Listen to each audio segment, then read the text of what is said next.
ശ്രീ റെജി ലൂക്കോസ്, ഇവിടെ ഈ ആരോപണത്തിന്റെ അടിസ്ഥാനം തന്നെ ബംഗാളിലെ മനോജ് കുമാർ അഗർവാളിന്റെ നിയമനവുമായി ബന്ധപ്പെട്ടാണ്. ആ വിഷയത്തെ മാറ്റി നിർത്തി എങ്ങനെയാണ് ബി ജെ പിക്ക് ഇതിലൊരു സ്റ്റാൻഡ് എടുക്കാൻ സാധിക്കുന്നത്?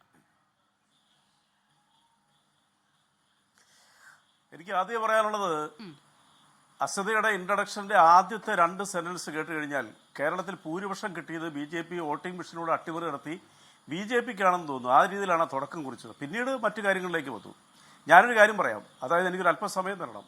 അതായത് ഈ കഴിഞ്ഞ ഏതാണ്ട് 7-8-9 വർഷങ്ങളായിട്ട് ഇന്ത്യയിലെ പ്രതിപക്ഷം ജനങ്ങളാൽ എഴുതത്തള്ളിപ്പെടുമ്പോൾ, പരാജയപ്പെടുമ്പോൾ അവർ ഉന്നയിക്കുന്ന ഏറ്റവും ബലഹീനമായ ഒരു ആരോപണം, EVM അട്ടിമറിയിലൂടെ ജനാധിപത്യം അട്ടിമറിച്ചു BJP ഭരണത്തിലിരുന്നു പല സംസ്ഥാനങ്ങളിൽ, കേന്ദ്രത്തിലും. എന്നാൽ കഴിഞ്ഞ ലോക്സഭാ തെരഞ്ഞെടുപ്പിൽ നിങ്ങൾ ആലോചിക്കണം, കഴിഞ്ഞ ലോക്സഭാ തെരഞ്ഞെടുപ്പിൽ 2024 ഇവിടുത്തെ മാധ്യമങ്ങളിൽ ഏതാണ്ട് 99% പ്രവചിച്ചു ഞങ്ങൾക്ക് 350 സീറ്റോടുകൂടി ഒറ്റയ്ക്ക് ഭൂരിപക്ഷം കിട്ടും, അത് ചിലപ്പോൾ 400 വരെ എത്താമെന്ന് പറഞ്ഞു. അവസാനം വോട്ടെണ്ണി ഇപ്പോൾ എത്ര കിട്ടിയേ? കേവലം 240 സീറ്റ്, ഒറ്റയ്ക്ക് ഭൂരിപക്ഷം കിട്ടിയില്ല. 2 ഘടകകക്ഷികളെ കൂടെ കൂട്ടിയാണ് ഇപ്പോൾ ഇന്ത്യ ഭരിക്കുന്നത്. അപ്പോൾ EVM അറ്റാക്കിനെ കുറിച്ചോ അല്ലെങ്കിൽ EVMന്റെ അട്ടിമറിയെ കുറിച്ച് ഒരു അക്ഷരം പോലും മിണ്ടുന്നില്ല. ഹിമാചൽ പ്രദേശിലും തെലങ്കാനയിലും കർണാടകയിലും കോൺഗ്രസ് അധികാരം കിട്ടിയപ്പോൾ ഈ EVM അട്ടിമറിയെക്കുറിച്ചോ ഒരക്ഷരം പോലും മിണ്ടിയില്ല. അത് കഴിഞ്ഞിട്ടാണല്ലോ SIR വരുന്നത്. ഇവിടെ ബഹുമാനപ്പെട്ട മുരളീധരൻ MLA ഇന്നൊരു ആരോപണം ഉന്നയിച്ചിട്ടുണ്ട്. ഞങ്ങളുടെ കേന്ദ്ര വക്താവും കേന്ദ്ര നേതൃത്വം അതിനെക്കുറിച്ച് പ്രതികരിച്ചു. അതെന്താ പ്രതികരിച്ച്? ഇവിടെ അസദ് ചോദിച്ച ചോദ്യത്തിന് മറുപടിയാണ്. അതായത് കേരളത്തിൽ 102 സീറ്റോടുകൂടി അല്ല 100 സീറ്റോടുകൂടി തങ്ങളുടെ അധികാരത്തിൽ വരുമെന്ന് പറഞ്ഞ ഒറ്റ നേതാവ് മാത്രമേ ഉള്ളൂ. അത് മുരളി അല്ല ബഹുമാനപ്പെട്ട നമ്മുടെ മുഖ്യമന്ത്രിയാണ്, VD സതീശനാണ്. നമുക്കെല്ലാവർക്കും അറിയാം. എങ്ങനെ പറയാൻ കഴിഞ്ഞു? ഒരൊറ്റ മറ്റ് കോൺഗ്രസ് നേതാക്കൾക്കും ഒരു 90 സീറ്റിലേക്ക് മുകളിലേക്ക് പോലും പറയുന്നൊരു അവകാശവാദം ഉന്നയിക്കാൻ സാധിച്ചിട്ടില്ല. അപ്പൊ എങ്ങനെ പറഞ്ഞു? അതിലെന്തെങ്കിലും സഹായം ഈ ഇലക്ഷൻ കമ്മീഷനിൽ നിന്ന് കിട്ടിയിട്ടുണ്ടോ? അതുകൊണ്ടാണോ ഈ ഇലക്ഷൻ കമ്മീഷണറെ ഇപ്പോൾ അദ്ദേഹത്തിന്റെ പ്രിൻസിപ്പൽ സെക്രട്ടറിയാണ് നിയമിച്ചിരിക്കുന്നത് എന്നൊരു ചോദ്യം ചോദിച്ചു. തന്നെയുമല്ല, മറ്റൊരു ഏറ്റവും കാതലായ ചോദ്യം അതൊന്നുമല്ല. ബംഗാളിൽ ഇതേ സ്ഥാനത്തേക്ക് അവരോധിച്ച ആള് അദ്ദേഹത്തിന് അതിൽ നിയമിച്ചപ്പോൾ ഉടനെ തന്നെ ഇന്ത്യയിൽ ശക്തമായ രീതിയിൽ പ്രതികരിച്ചതാരാ? അത് ബഹുമാനപ്പെട്ട രാഹുൽ ഗാന്ധിയാണ്. അതായത് ബംഗാളിൽ BJPക്ക് ഭരണത്തിലേറാൻ വേണ്ടിയിട്ട് കൂട്ടുനിന്ന ഇലക്ഷൻ കമ്മീഷണറെ, അവിടുത്തെ ചീഫ് ഇലക്ഷൻ ഓഫീസറെ, അവിടുത്തെ ബഹുമാനപ്പെട്ട മുഖ്യമന്ത്രിയുടെ പ്രിൻസിപ്പൽ സെക്രട്ടറിയായിട്ട് നിയമിച്ചു എന്ന് പച്ചയ്ക്ക് പറഞ്ഞത് രാഹുൽ ഗാന്ധിയാണ്. കേരളത്തിൽ ബംഗാളിലെ ആ സാഹചര്യവും കേരളവുമായി താരതമ്യം ചെയ്യാൻ കഴിയുമോ എന്നുള്ള ജിൻഡോയുടെ ചോദ്യത്തിൽ ന്യായമുണ്ട്. നമുക്കറിയാവുന്നതുപോലെ തന്നെ ആ കാലഘട്ടത്തിൽ തന്നെ ആ ഉദ്യോഗസ്ഥനെതിരെ, ആ ഉദ്യോഗസ്ഥന്റെ നിലപാടുകൾക്കെതിരെ, നയങ്ങൾക്കെതിരെ തന്നെ വിമർശനം ഉയർന്നതാണ്. കോടതി വരെ ആ കേസ് പോയതൊക്കെ നമ്മൾ കണ്ടതാണ്. അപ്പോൾ ആ ഉദ്യോഗസ്ഥന്റെ ഇടപെടൽ ഉണ്ടായിട്ടുണ്ടായിരുന്നു അവിടെ എന്നുള്ള സംശയമുണ്ട്. ഇനി ആ ആരോപണം മാറ്റി നിർത്തൂ. അവിടെ ഇപ്പോഴും ഈ തെരഞ്ഞെടുപ്പുമായി ബന്ധപ്പെട്ട പെരുമാറ്റച്ചട്ടം കഴിഞ്ഞിട്ടില്ലല്ലോ. ഒരു ഉപതെരഞ്ഞെടുപ്പ് കൂടി നടക്കാനിരിക്കുന്നുണ്ട്. അതിനു മുൻപായിരുന്നു ആ നിയമനം. അതുകൊണ്ടാണ് ആ വിമർശനം വരുന്നത്. അപ്പോൾ ഞാൻ താങ്കളോട് ചോദിക്കുന്നത് എന്താണ്, ഇപ്പോൾ താങ്കൾ ഉൾപ്പെടെയുള്ള BJP നേതാക്കൾക്ക് എങ്ങനെയാണ് ഇവിടെ ഈ രത്തൻ യു ഖേൽക്കറിന്റെ നിയമനത്തെ ആ നിലയിൽ ചോദ്യം ചെയ്യാൻ സാധിക്കുന്നത്? നിങ്ങൾ ഭരിക്കുന്ന സംസ്ഥാനത്തിൽ അതേ മാതൃക കാണിച്ചു കൊടുത്തവരല്ലേ നിങ്ങൾ? അല്ല, ഏത് മാതൃക ഞങ്ങൾ കാട്ടിയത്? അതൊന്ന് പറയാവോ? എവിടെയാണ് അട്ടിമറിച്ചിലൂടെ ഇന്ത്യയിൽ ഒരു സംസ്ഥാനത്തെ ഭരണം പിടിച്ചിരുന്നത് നിങ്ങൾക്ക് പറയാൻ പറ്റും? മനോജ് കുമാർ അഗർവാൾ ആരായിരുന്നു ശ്രീ റെജി ലൂക്കോസ്? അതിനെ കുറിച്ചാണ് ചോദിക്കുന്നത്. മനോജ് കുമാർ അഗർവാളിനെ അതിന്റെ പ്രോസസ് കഴിയുന്നതിന് മുൻപ് നിയമിച്ച ശേഷം എങ്ങനെയാണ് രത്തൻ യു ഖേൽക്കറിന്റെ നിയമനത്തെ നിങ്ങൾക്ക് ചോദ്യം ചെയ്യാൻ സാധിക്കുന്നത്? അല്ല, ഞങ്ങൾ ചോദ്യം ചെയ്യും. ഞങ്ങളെക്കുറിച്ച് ഇതേ ചോദ്യങ്ങൾ നിങ്ങൾ പലയിടത്തും ചോദിച്ചിട്ടും അവിടെയൊക്കെ കോൺഗ്രസും മറ്റു കക്ഷികളും അധികാരത്തിൽ വന്നിട്ടില്ലേ? ഇന്നിപ്പോ കേരളത്തിൽ അധികാരത്തിലേറിയതാരാ? കോൺഗ്രസ് ആണ്. അതാണ് അസദയുടെ ഇൻട്രഡക്ഷനിൽ ദുരുദ്ദേശപരമായിട്ട് 2 ആദ്യത്തെ വാചകങ്ങളിലൂടെ കേരളത്തിൽ BJP ആണ് അട്ടിമറിയിലൂടെ അധികാരത്തിലേറിയെന്നുള്ള ധ്വനി വയ്ക്കത്തക്ക രീതിയിൽ പിന്നീട് മറ്റു കാര്യങ്ങൾ. അതാണ് ഞാൻ ചർച്ചയുടെ തുടക്കത്തിൽ പറഞ്ഞത്. ഞാൻ ചോദിക്കട്ടെ, ഒറ്റ ചോദ്യം ചോദിക്കട്ടെ. കേരളത്തിൽ ഈ പറയുന്ന SIR ദുരുദ്ദേശപരമാണെന്നും അതിൽ അഴിമതി അല്ല അത് അട്ടിമറിയുടെ ആരോപണം ഉണ്ടെന്നും പറഞ്ഞുകൊണ്ട് ഇവിടെ രംഗത്തിറങ്ങിയതാരാ? ഇവിടെ രംഗത്തിറങ്ങിയത് CPM എന്നുള്ള രാഷ്ട്രീയ കക്ഷിയാ. അതാണ് നിങ്ങൾ മനസ്സിലാക്കേണ്ടത്. അവിടെ ഒരു സീല് കണ്ടെന്നും പറഞ്ഞുകൊണ്ട് ആരോപണം ഉന്നയിച്ചതാരാ? ഇപ്പോൾ ആഭ്യന്തര വകുപ്പിൽ ഇരിക്കുന്ന ബഹുമാനപ്പെട്ട രമേശ് ചെന്നിത്തല. അദ്ദേഹം അതിനുവേണ്ടി 2 പത്രസമ്മേളനം നടത്തി കേരളത്തിൽ. ഈ രമേശ് ചെന്നിത്തലയ്ക്ക് ഈ ഇലക്ഷൻ കമ്മീഷണറുടെ നിയമത്തെക്കുറിച്ച് ഒരക്ഷരം ഇതുവരെ മിണ്ടിയിട്ടുണ്ടോ? ഇന്ന് KC വേണുഗോപാൽ എന്താ പറഞ്ഞത്? രാഹുൽ ഗാന്ധിയുടെ ബംഗാൾ ആരോപണത്തെ കുറിച്ച് ചോദിച്ചപ്പോൾ അദ്ദേഹം കേരളത്തിനെ കുറിച്ച് കമ്പയർ ചെയ്ത് ചോദിച്ചത് എന്താ? അത് ഭരിക്കുന്നവരാ മറുപടി പറയേണ്ടതെന്ന് പറഞ്ഞു അല്ലേ? അതിന് മറുപടിയായിട്ടാണ് മുരളീധരൻ MLA പറഞ്ഞത്. ആ ഭരണത്തിന് തലപ്പത്തിരിക്കുന്ന ആള് മറുപടി വരണം. അല്ല, ഞാൻ ഒറ്റ കാര്യം ചോദിച്ചോട്ടെ. ഇപ്പോൾ മുഖ്യമന്ത്രി അതിൽ മറുപടി പറയുമ്പോൾ നമുക്ക് എന്തായാലും കാത്തിരുന്ന് കാണാം. എന്റെ ഒറ്റ ചോദ്യമുള്ളൂ ശ്രീ റെജി ലൂക്കോസ്. അതിൽ BJPയുടെ സ്റ്റാൻഡ് ഒന്ന് ക്ലിയർ ആവാൻ വേണ്ടിയാണ് കേട്ടോ ഞാൻ ഇടപെട്ട് ചോദിക്കുന്നത്.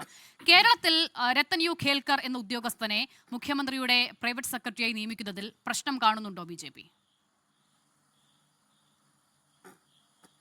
അല്ല, ഞങ്ങളുടെ പ്രശ്നം എന്താണെന്നുള്ളവരും ഞങ്ങളുടെ MLA വി മുരളീധരൻ പച്ചയ്ക്ക് തന്നെ പറഞ്ഞു. ഞങ്ങളുടെ കേന്ദ്ര നേതൃത്വം ഇന്ന് കേന്ദ്ര വക്താവ് ഇന്ന് പരസ്യമായിട്ട് തന്നെ മാധ്യമങ്ങളിൽ പറഞ്ഞിട്ടുണ്ട്.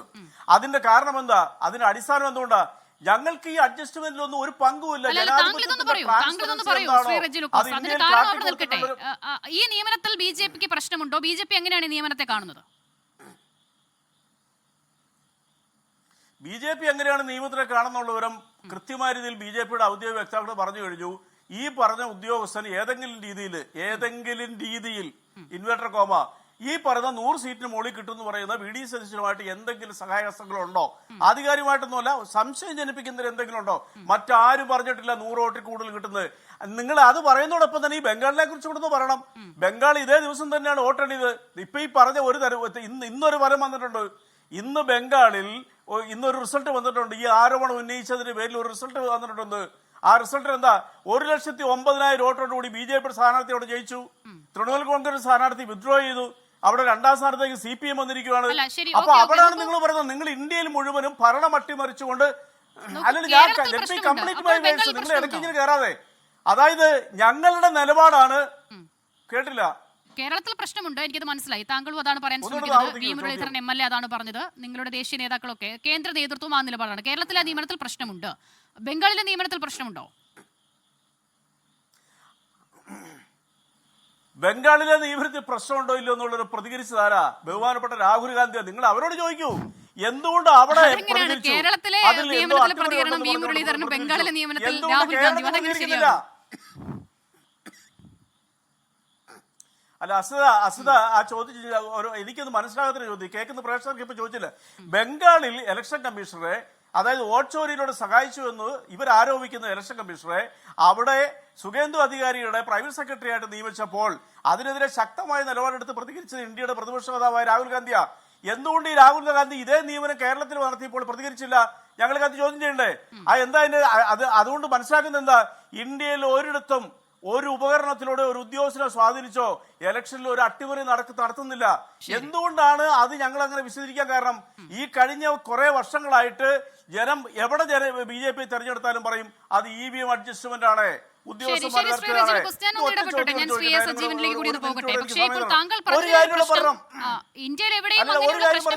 കേരളത്തിൽ ആരോപണം ഉന്നയിക്കാൻ പാടില്ല.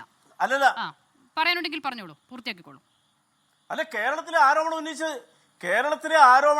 കേരളത്തിനെ കുറിച്ച് എന്തുകൊണ്ട് രാഹുൽ ഗാന്ധി ഈ ബംഗാളിനെ പോലെ ആരോപണം ഉന്നയിക്കുന്നില്ല എന്നാണ് ഞങ്ങൾ ചോദിച്ചത്. അപ്പൊ അവിടെ എന്തെങ്കിലും അഡ്ജസ്റ്റ്മെന്റ് സ്വാഭാവികല്ലേ? അപ്പൊ ഞങ്ങളെ കുറിച്ച് പറഞ്ഞ ആരോപണങ്ങൾ ഇപ്പൊ നേരെ തിരിഞ്ഞു കുത്തിയിരിക്കുന്നു.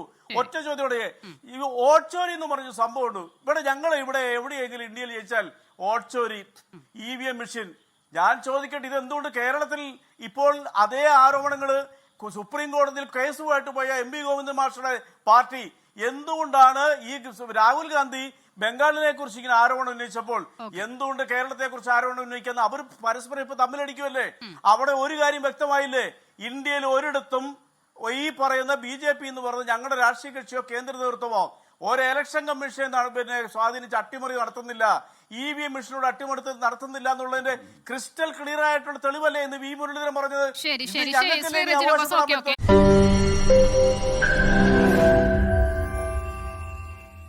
ലോകത്തെവിടെയായാലും ഏത് സമയത്തും 24 വാർത്തകളും ഓഗ്മെന്റഡ് റിയാലിറ്റി പാക്കേജുകളും എക്സ്പ്ലെയിനറുകളും വിശദമായി കാണാൻ ഞങ്ങളുടെ YouTube ചാനൽ നിങ്ങൾക്ക് സബ്സ്ക്രൈബ് ചെയ്യാം.